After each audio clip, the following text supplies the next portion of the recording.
Magandang hapon po sa inyong lahat po. Magandang hapon po mga kasing. Rito po tayo ngayon sa kusina po. At papakita ko po sa inyo kung paano po mag-good po si Ate Janet po. Po si Ate Janet. Saan ba to? At saan bili to? Saan? Tarangkahan. Tarangkahan po. Ayan po. Kumakain po ng ano ba tawag dyan? Nyog. Inyong si Hindi pa ako Billy. natatapos. Ubus na ng kaya-kaya na nga. Billy, kulang pa nga yan, Billy. Bibili ka ulit niyan. Bala ka. Ano ba yan? Bibili ka ulit ng nyog niyan. Ayan na. Manifest na ngayon yun. Ate Janet, diba sa Bicol ganun tayo na? Nagkukudkud. Ganito po kami sa Bicol magkudkud ng nyog. Kinukudkud ko rin naman na. Ayan. Si Billy, panagkukudkud si Billy sa... Sa bibig. Hindi yung Ano ba? gadgaran. Gadgaran. Doon si Billy nagkukudkud. Nakakailang try na kasi ko niya. Sige, Nakakudkud magkwentuhan sa kayo. amin. Yung ganito. Tinulungan naman kita yan. Ano ba problema? Kung hindi ka pa tapos ano, ubus na yung kinudkid mo. Napatid dyan. Inubos daw ni Billy yung kinudkud ni Ate Janet na nyog. Dagdagan mo na. Dagdagan mo ng coco. Billy, ikaw mo ibalag mo nga si Ate Janet. Kuha lang ko sa akin. Kausapin mo. So, sabi ko, hi Ate Janet, how are you today? Welcome to my vlog. Dodi naman. Aray ko. Yung pawis na pawis ka, tumutulog doon sa niya. Ew! It's a Joke joke, lang lang po. po. Apo yung dalawang birak. Tinulong ata ako sa kudkuran, Kuya Bel. Ayan, tapos na po siyang magkudkod ng nyog. Ito, daming tapon. Mas maraming tapon sa nakuha ata. Okay lang, at least may natapon. Anong gusto mo? Yung may natapon o yung wala? Anong gawin ito? Ayan po yung nakudkod ng nyog ni Ate Janet. Pinapapa ko na po. Wala po tayo maghuhugas tayo ng nantol. Naghuhugas. Nakuhanin mo na. Dito ba natin gagawin? Hindi. Nandun yung nantol. Okay. Net mo na yung santol. Kunin muna po namin santol. Ano kaya tayo maghugas? Doon na nga. Sa may ano doon. Kukunin ko lang. Sige. Go. Doon na lang tayo luluto. Kunin niyo po muna yung santol namin na karet. Pati yung panahog. Ay, nabibili. Okay, nag-yellow na siya. Tambo pa sa ata ito ah. Hindi, kaya pa yan. Go. Let's go. Wala ka tayo doon gamit. Meron. Okay. Pag-go-go na po kami sa resort. Doon po kami magluluto. Ito pala sinilas. Ang agaw po siya ng tsinelas. Ayan. Lalakad na po. Kusunera, lapansa. Sa ganyan.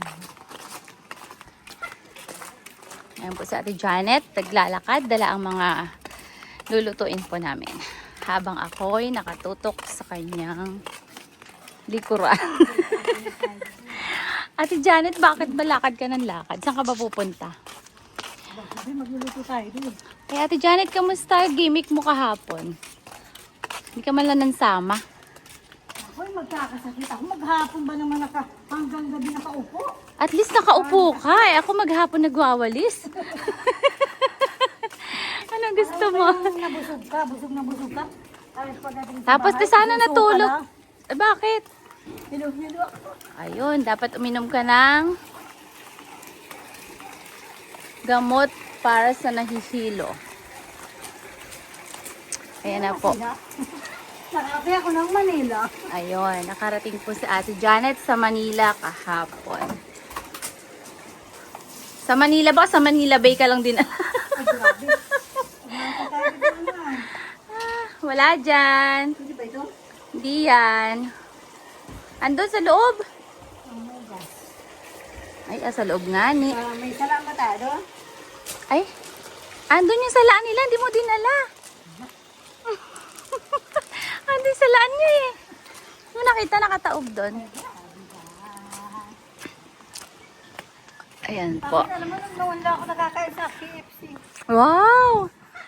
Ayan, so ano ngayon ang ano mo? Ano yung feeling na nakarating ka na ng Manila at nakakain ka sa KFC?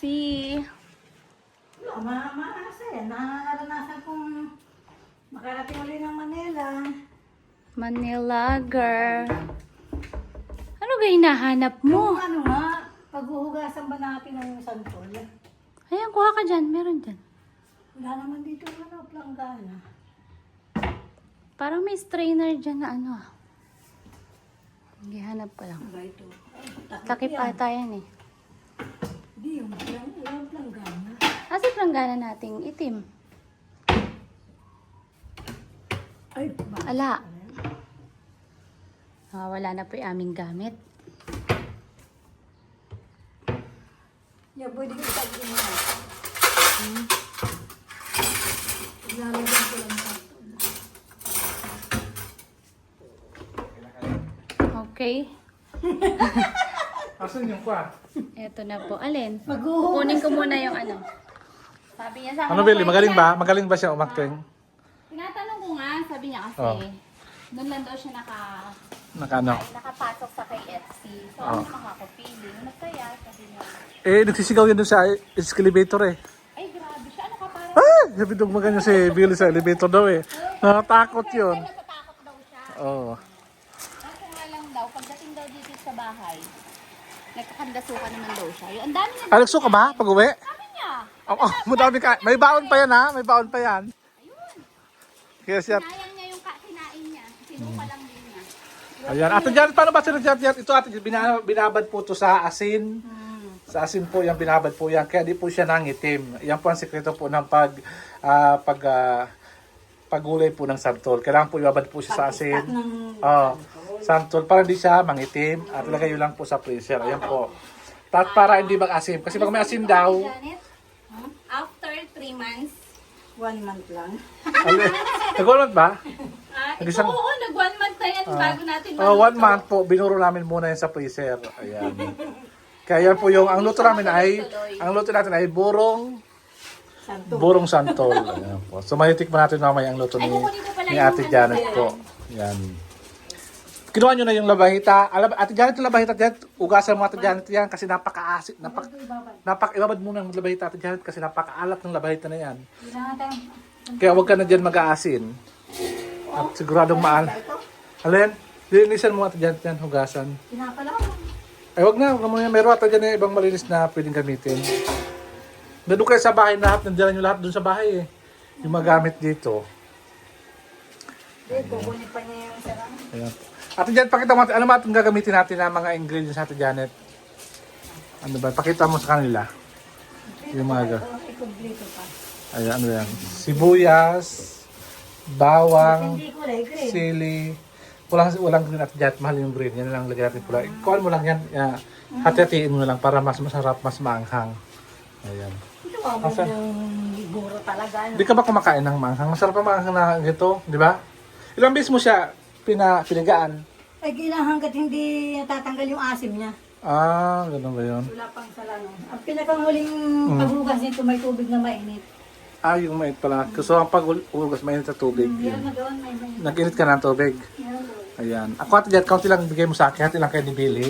Kaunti lang ganito sa akin. Sa inyo na lahat yan. Ba tayo maglalagdag ng kuko mama dyan? Ano? Billy lang kuko mama. Hindi ka nagsabi na yung pera ko. Manipis yung isang niyog. Kaya ang kuko, bibili tayo. Yung pang-last na lang. Ano? Yun na lang mamaya. Kuko mama. Hindi ba niya kumukuha? Na doon sa kabilata. Meron na doon. Madam, Hmm. sagot. Ako ngayon yung ano, ay, kuko ka dyan. Kuko pa. Maliit naman ang ating ano eh. Saan mo lutuin Ate Janet? Meron ka na ba lutuin? Dito? Dito. Dito mo lang ano. Tapos konting apoy lang siguro yan oh. Ay, maliit naman yan. Malit ba yan? Wala man tayo ibang malaki ata na lutuan. Meron. Meron ba? Pinaglutuan namin ng pansit ni Billy dun sa kanila. Ayan po. So magluluto.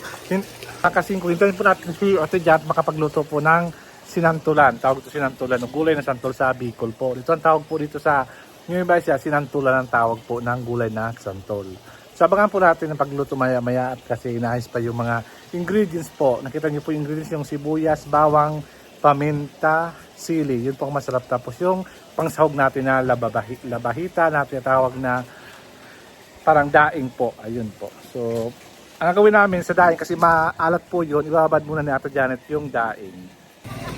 Ito po si Kuya Rowel po. Bukasan pa ng... Ito na si Ate Janet sa pagluluto. Ayan po. Yan po yung Oo naman. ito po yung labahita na hinuga. Ano yung niluluto nyo? Napahita This is santol o cotton fruit sa English. After 1 month. Cotton fruits. Ayan. Actually, hindi pa ako nakakatikim ng ano. Hindi pa ako nakakatikim nito. So ako po ang titikim nito kung ano po ang lasa. Kung masarap ba or hindi. Okay, sige. Is na ako dyan. Okay. Mag-list ka na muna dyan. Rol, mag-list ka na muna dyan. Mag-list sila. Mamaya, yun lang yung akala ko yung ipinapalinis mo yun, iba na naman. Di ba, lilisan yung koi. Yung koi muna. Gusto mo mamatay yung mga isda. Nalisan nila, nakilis pa kayo sa mga kotin? Ano? Hindi naman pwede yung ano lang. Ang problema, kailangan lahat malinis. Kasi pati yung mga baba at saka pag ilinis yung pag ginabit yung kutina, lalagay sa kutina yun. Oo. Ay, Lilis. pag nadumihan yung kutina, bahala kayo mo paano. Ang presyo ng pagpapalaban ng kutina, napakamahal. Tapos ang laki ng kurtina mo, mataas pa sa amin. Unahin muna namin yung koi. Pag-aantayan. Bukas ang maga. Sige, pag yan na. Buti pa si Ate Janet, ang galing magluto ng santol. Ayan po, ilagay na po may tubig. Yan daw po yung pang-last na pagpiga ng santol. Ayan. Yan po, gawin niyo po yan ha. Hindi ko lang. Malis na may panggol.